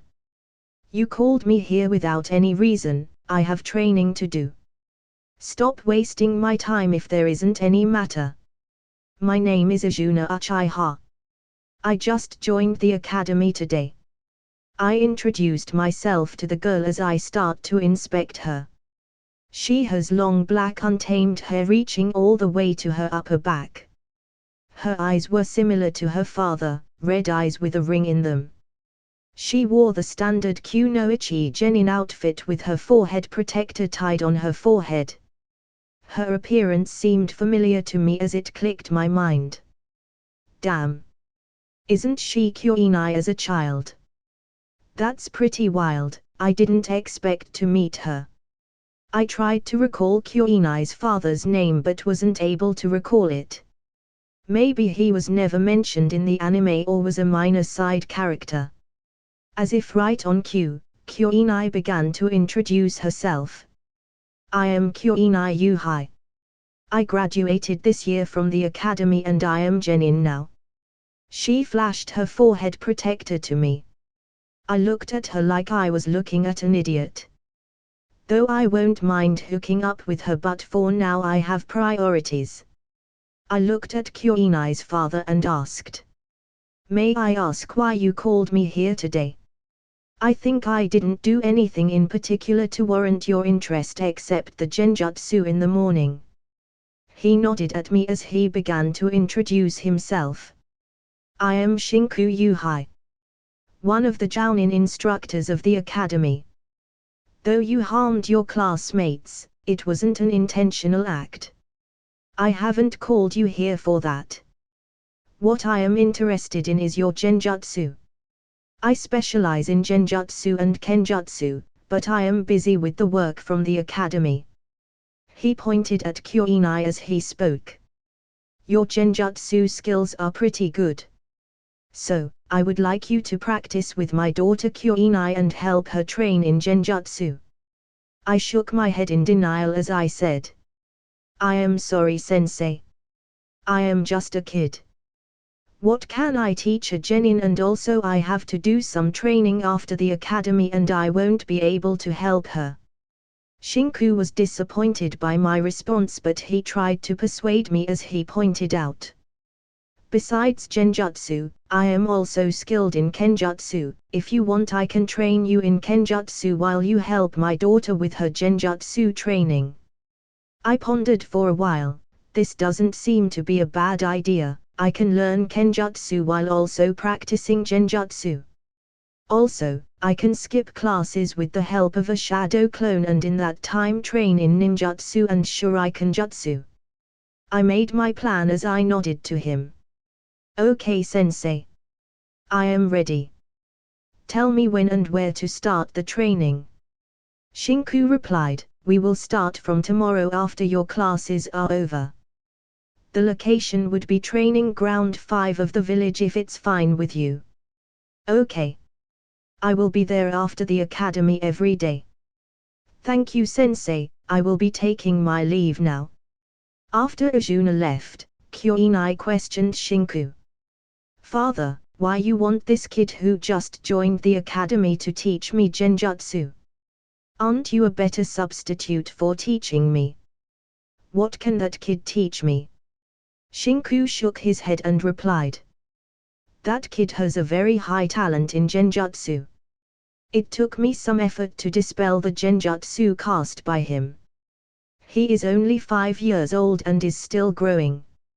Imagine if he was at your age, how powerful would his Genjutsu be? So, that's the reason I choose him to help you with your Genjutsu training. Other than him, I can only think of Kurama clan members, but they are hard to deal with. I will believe you if you say so, father. Kyoinai nodded to her father, but she wasn't convinced by her father's words and wanted to test it for herself. I strolled out of the academy as I decided to neglect the training for today and just tour the village. It was my first time strolling in the village on my own. I had some pocket change given to me by my mother. So, I decided to spend it to taste the street food of Konoha. After roaming for a while, I spotted a food stall selling some takoyaki. My stomach growled as I felt hungry. I went to the stall and bought a serving with 6 takoyakis. I began to drool as I looked at the golden balls of fried batter filled with pieces of octopus, tempura scraps, pickled ginger, and onion. The fragrance was enchanting as I began to look around to find a nice spot to eat these takoyakis. Looking around for a while, I found a bench at the corner of the street. A person was sitting on the bench with his head hung down. I approached the bench and was about to sit on the bench when the person noticed my presence and looked at me. Both of our eyes met and I was surprised to see this person here. Chapter 19, Sakumo Hatake. Just after Akira and Eiko were escorted to Konoha, Sakumo was worried about them. So, he decided to secretly trail and protect them. He left the responsibility for patrol to the vice captain and left the borders for Konoha. He wasn't worried about the border patrol team as he had just warned the Iwa Anbus when he went to save Akira and Eiko. Iwa ninjas were aware of his prowess, so they won't pull out any surprise attack on borders. He safely escorted Akira and Eiko to the village. After confirming their safety, he went to Hokige's office to report about the matter. Hiruzen was stunned to see Sakumo in the village as he questioned him. Sakumo. According to my knowledge, you were supposed to guard the Fire Nation's borders. What are you doing here, neglecting your duties? I was indeed on the guard duty at the border. Yesterday, I saw Kigami-sensei's son who informed my team about his mission and asked for reinforcement. I went as their backup and saved them from Iwa Anbus. I confronted them and successfully drove them away. The situation at the border is stable for the next few weeks as the Iwa Nin would be preparing for countermeasures against me. Also, their Jounin commander is dead and their assault team is wiped out. It will take a minimum of a week for them to gather and assign a new team at the border. They have suffered considerable losses after all. Hiruzen nodded at this as he spoke. It seems like Iwa was hell-bent on killing the Uchiha trio. I am surprised they were able to make it out alive. Well, I suppose it is because of you. I will visit them later in the hospital. So, what is your plan now, Sakumo? Will you return to border or stay in the village? Your son is quite a genius and his performance in the academy is outstanding. I will stay in the village for a week and then return to the border to complete the remaining days of my duties. For now, I will go and visit Kakashi. I am sure he would be surprised to see me. Sakumo smiled as he informed Hiruzen. Okay. You can continue your patrol duty later. Hiruzen dismissed Sakumo as he prepared to visit the Uchiha couple in the hospital. Sakumo went to his house to change his ninja outfit and get washed as he was exhausted from the long journey. He was alone in the house as he was welcomed by the picture of his late wife smiling gently at him. Our Kakashi is 5 years old now, Zumi. He misses you a lot. I miss you too. A drop of tear trickled down his face. He wiped it away as he went to take a bath. His wife died 2 years ago in the Second Shinobi War. Her Jounin team was lured into a trap by Amigakure and all of them were killed. Kakashi was only 3 at that time. Since then, he has to fulfill the role of a parent to Kakashi. But my ninja duties won't allow me to always be with Kakashi. Sakumo sighed in melancholy as he took a bath. Later outside the academy, Sakumo was impatiently waiting for Kakashi to complete his classes. Youth, this is youth. He was startled by this voice as he turned around to look at the source of this voice. A tall and well-built man with high cheekbones, a bulbous nose, dark hair, thick eyebrows, and body hairs on wrists and forearms was walking upside down on his hands as he shouted. He had a haircut in bowl style that was combed to his right and had a slight lift. There was a bristling mustache and a small goatee and stubble on his face. The man wore a green jumpsuit, orange striped leg warmers, and a yellow scarf around his neck. Sakumo immediately recognized the incoming person as Might Dewey, who was infamous in the village as the Eternal Genin. Sakumo greeted Might Dewey as he asked, "Might Dewey-san, how come you are at the academy?" Might Dewey stood up straight as he wiped away the dust from his clothes and replied, "Guy was accepted in the academy as an alternate in the academy's class course. It is time for the classes in the academy to end and I thought of training Guy a little more after his classes. After all, he is still in his youth." Sakumo nodded at Might Dewey, who was doing push-ups while waiting for his son. Soon the bell of academy rang as children began to run out of the academy. "I will defeat you one day, Kakashi. My eternal rival." A 6-year child with a shiny bowl-style haircut with his hairs reaching his chin shouted at Kakashi. He had thick eyebrows and wore a sleeveless green jumpsuit with a red scarf tied around his neck. "Do whatever seems fit to you," Kakashi replied nonchalantly as he prepared to go home. "Kakashi." Kakashi was stunned to hear this familiar voice as he lifted his head to see the person. He was greeted by his father smiling at him. He walked to his father as he asked, "You were supposed to be on a mission. How come you are here?" Sakumo sighed as he reprimanded Kakashi. "You saw your father after 3 weeks and this is how you greet him." "I returned early due to some urgent work and Hokage-sama agreed to give me a break for a few days before I returned to my work." Kakashi began to walk expressionlessly towards their house, but deep down he had a smile on his face below his mask. He turned around and spoke. "Train me during your stay at home. I will surpass you soon." This kid, he only thinks about training. Sakumo shook his head as he followed Kakashi. 2 weeks later, Sakumo was at the entrance of the village. He had to return to the borders to continue his patrol duty for 2 more weeks. Kakashi waved his hand to him to say goodbye. Sakumo waved back, then he flickered and disappeared in the forest. A few hours later, at the Hokage's office, Hiruzen sighed as he looked at the mission request posted to them. It is an S-rank mission posted by the daimyo of the Land of Fire. A scroll containing the various shady businesses of the daimyo was stolen from his house by some ninjas. From the likes of it, they appeared to be mist ninja. The daimyo is afraid of them releasing the info to peoples of the Fire Nation. This can cause huge unrest among the masses and could lead to instability in the Land of Fire.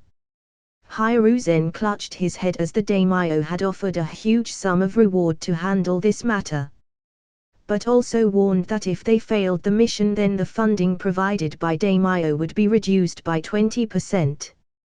That is a massive number and they couldn't afford to fail the mission. Hiruzen began to look through the list of the candidates suitable for the mission. Tsunade, she isn't in the village. He crossed her name over. Jiraiya had left the village to roam around the world, that lazy disciple of mine.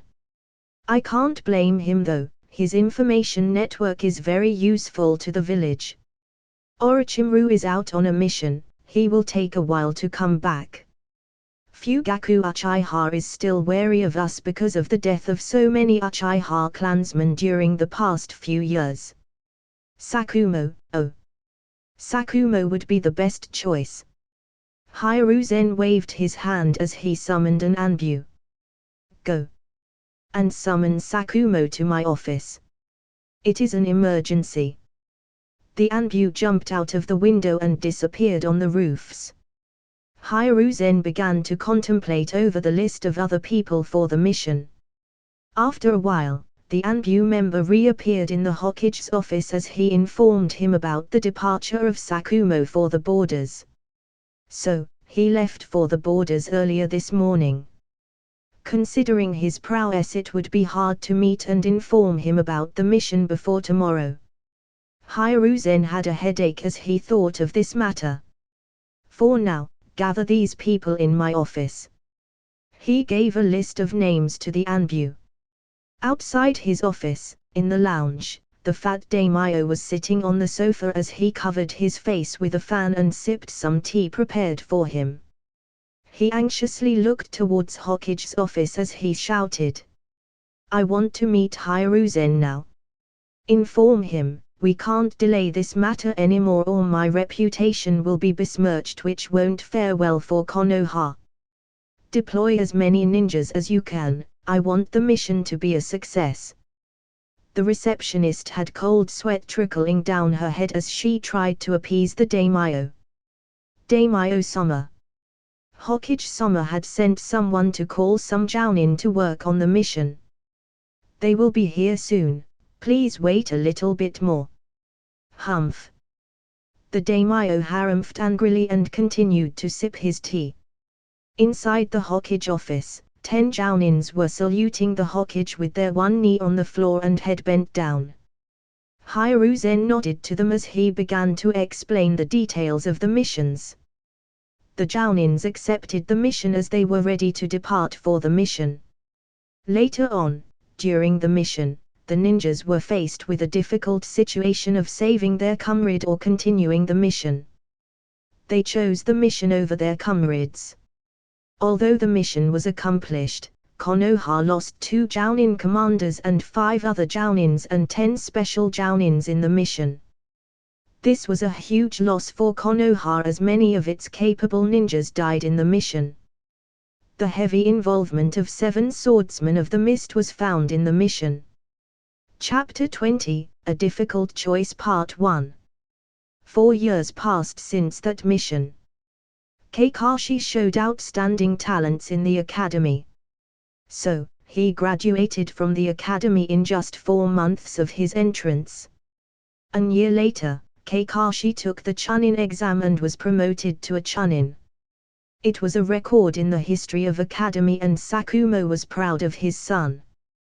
Today an important meeting was held in Konoha with the Council of Elders. The issue of the meeting was the increasing invasion by the Kumo Gakyo. The Kumo had been strengthening its military forces despite the peace treaty signed during the previous war. At the start of this year, many Kumo ninjas were spotted infiltrating the Land of Fire with their motives unclear. This meeting between elders was held to address this issue. The meeting lasts for an hour before it concluded. It was decided that they will deploy a specialized team to track the Kumo ninjas and figure out their motives. The objective of the team was to retrieve any information stolen by Kumo ninjas and, if possible, get rid of them. It was an S-rank mission. Hiruzen agreed with the rest of the elders and proposed Sakumo as the team leader. All of them agreed with his proposal and an Anbu was sent to summon Sakumo. Shortly, Sakumo arrived at the meeting room. Hiruzen began to explain the details of the mission as a large map of borders was placed on top of the table. The Kumo ninjas have infiltrated the border of Land of Hot Water and the Land of Fire. He marked a spot on the map as he continued. Their recent hideout had been spotted around this place. We aren't currently sure of their motives, but we want you to stop them at any cost. Sakumo, you will be the team leader for this mission. Hiruzen rolled the map and passed it to Sakumo. Sakumo nodded and went back to his house to prepare for the mission. Kakashi had gone on a mission earlier with his team. Sakumo wrote a note addressed to Kakashi to inform about the S-rank mission as he prepared his ninja gear, scrolls, and medicine. After 3 hours, the team was ready as all of them were gathered at the Konoha's entrance. Sakumo nodded to all of his team members as he spoke. This is an important S-rank mission and I will be your team leader for the mission. I will fill you on the details of the mission as we move towards our destination. None of the ninjas had any problems with the arrangement. All of them simultaneously left for the Land of Hot Water as Sakumo began to fill them on the details of the mission. The journey to the Land of Hot Water took them 2 days as they arrived at the border. They were filled up on the recent development by the captain of the squad deployed at the border for patrolling. All of them were pretty tired and they decided to rest in the patrol camps. Their team consisted of Sakumo as the Jounin commander and team leader, 4 Jounins, and 5 special Jounins specialized in tracking and medical ninjutsu. One of the Jounin is a sensor-type ninja. Early in the next morning, Team Sakumo left the camp as they began to move towards the hideout of the Kumo nins. The marked area was a waterfall of hot water with a small hot spring at its base. There was a cave carved out behind the waterfall. Team Sakumo immediately got into the action as 3 special Jounins began to open scrolls as they prepared to make a barrier to block the exit of the cave. The special Jounins weaved some hand signs and slammed their hand on the scroll. Various fuinjutsu markings began to spread out from the scrolls as they continued to crawl towards the waterfall. The markings were unaffected by water as they weaved together to form a kanji word for seal. Fuinjutsu scroll, Nakar sealing barrier. They sealed the entrance of the cave with a barrier. The 3 special Jounins continued to supply their chakra to the barrier as one of them forked out a small scroll with a kanji word gate imprinted on it. He passed the scroll to Sakumo.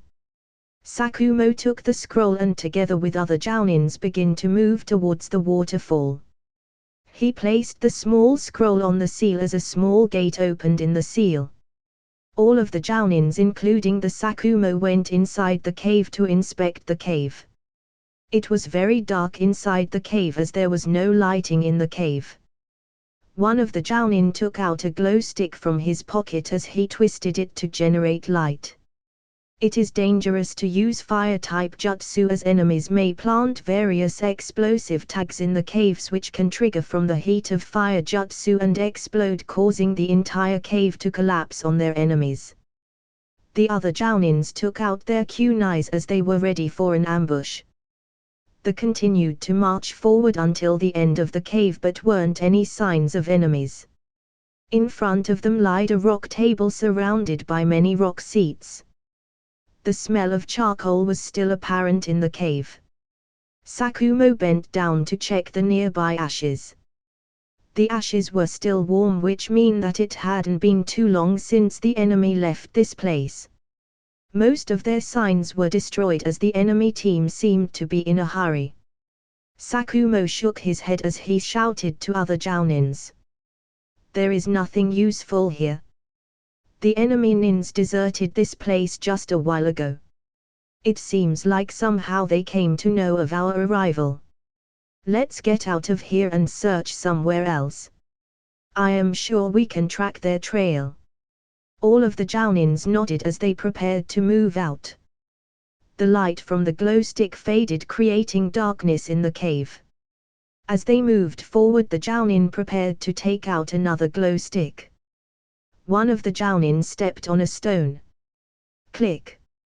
Catcher, catcher. The Jounin accidentally triggered a trap mechanism as the gears whirred and initiated some mechanism. A rock cabinet from the side of the cave opened as a mechanism launched some kunai. The Shine Abyss easily dodged the kunais as the kunai lodged into the wall. SRR. The sound of the burning of a paper echoed in the cave. The kunais had paper bombs attached to them as they began to burn. Earth-style, rock dome. Earth-style, mud wall. Sakumo and one of the other experienced shinobi immediately made hand signs as they erected a double barrier of mud and rocks. All of them ducked inside the rock dome as the explosion was triggered. Boom!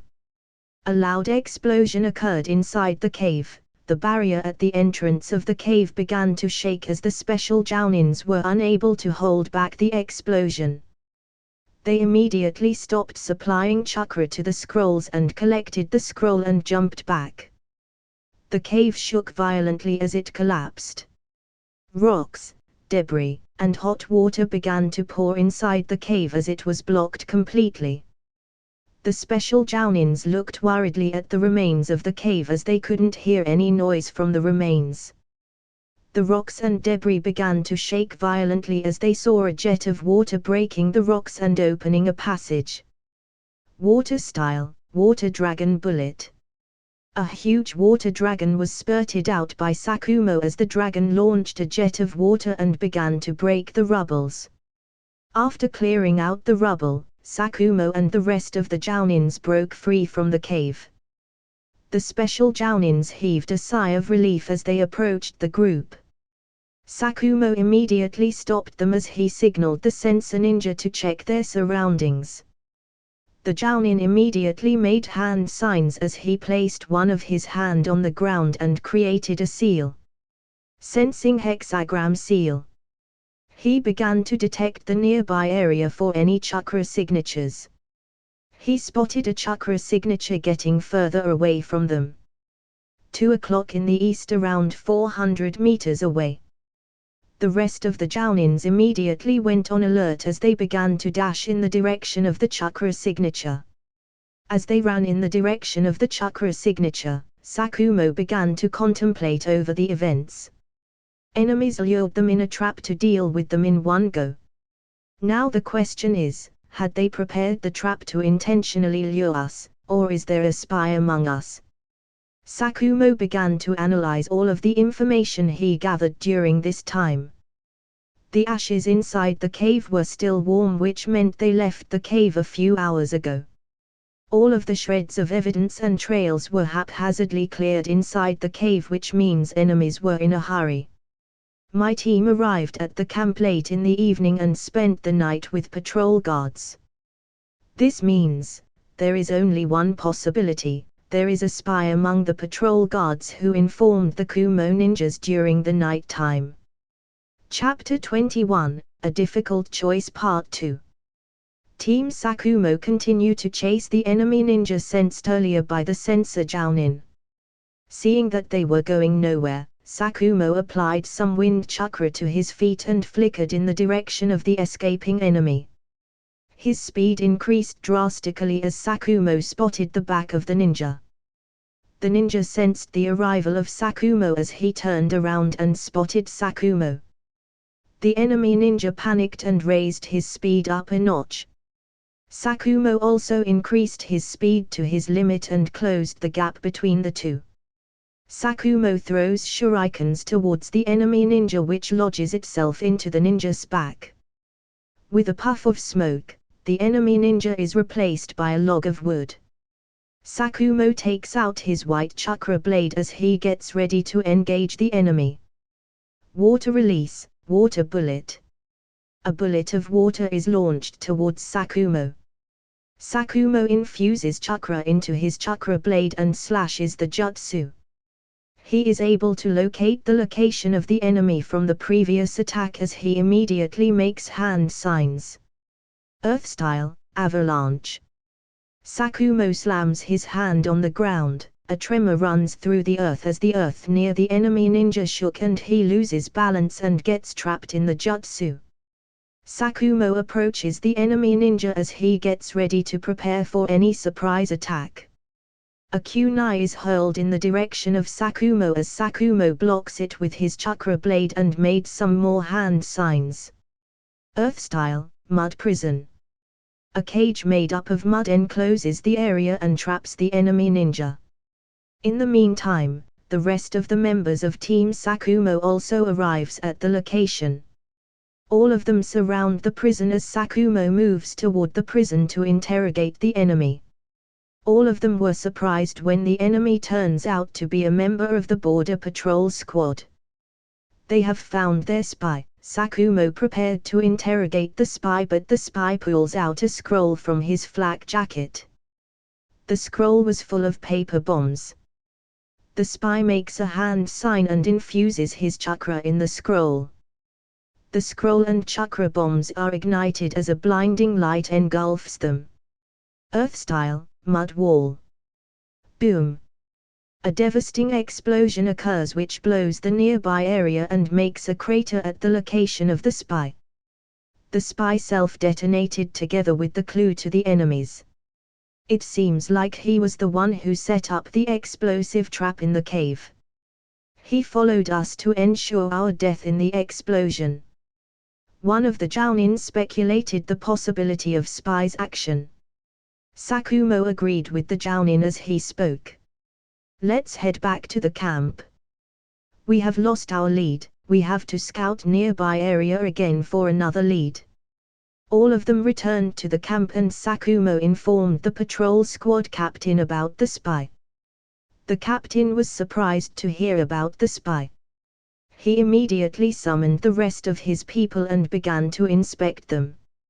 Leaving captain to his work, Sakumo took out the map and placed it on the table. He marked the area of the cave with a cross and began to inspect the map for any other details. The border of Land of Hot Water and Land of Fire had nothing unusual to them except a range of mountains with barren rocks. He marked the mountain range in a circle and began to inspect the area. There wasn't much distance between the mountain range and the cave. Sakumo contemplated for a while but was unable to figure out anything. He closed the map and sighed. He has to continue the search in the afternoon. During the afternoon, the team gathered again. Sakumo addressed the team. Let us check the forest around the mountain range. We will split into a team of 3. Sakumo divided the teams in 3, each team consisting of 3 members. He decides to move alone to scout the mountain area. The 3 team disperses as they decide a spot to meet after 2 hours. Sakumo runs towards the mountain range as he began to search the surrounding for any trails of enemies. After around an hour of search, he senses some disturbance in chakra near one of the farthest mountain range. Sakumo approaches the mountain range and stops a few meters away from the position of chakra distribution. He inspects the surrounding but there wasn't any abnormality. He decides to return to this place with his team as he dashed toward the meeting spot. After 2 hours, Team Sakumo gathered near the mountain found suspicious by Sakumo. The censor Jounin comes out forward and he makes some hand signs and places his hand on the ground. Sensing hexagon seal. He senses the chakra for a while before a frown appears on his face. Sakumo asks him, "What's the matter? Found something?" The censor Jounin nods to Sakuma as he explains. There seems to a wide-scale sensing barrier surrounding this area. I can also sense a genjutsu barrier and some silencing seals placed near the barrier. I am not sure, but I also sensed a very powerful chakra inside the barrier. Also, the censor Jounin gulps his saliva as he continued.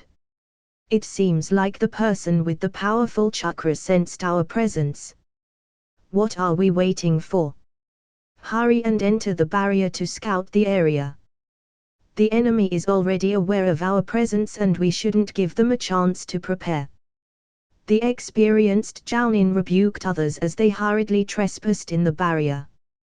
They were startled the moment they entered the area. Team Sakumo was caught in a genjutsu as they entered the barrier. Being aware of the situation beforehand, they dispelled the genjutsu as they marched forward. The team was surprised to see various mining carts lined up with chakra ore and various workers busy mining the area. Lightning style, lightning bullet bomb. They were greeted by a big ball of blue lightning heading their way. All of them jumped back and dodged the jutsu. The lightning jutsu hit the ground and created a small crater as small sparks of lightning flickered in the area. All of the Konoha ninjas wield their kunai as they get ready for the combat. The dust from the previous attack was settled as they saw a man facing them.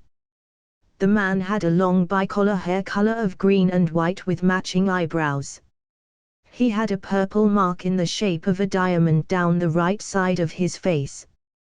The man wore the standard attire of the Kumogakyo shinobi, including a flak jacket, over a long-sleeved V-neck outfit with bandages underneath, and carried a fairly long sword strapped to his back. Sakumo immediately recognized the man as the Blue Bee of the Eight Tails. He immediately went on high alert as he informed his team of the situation.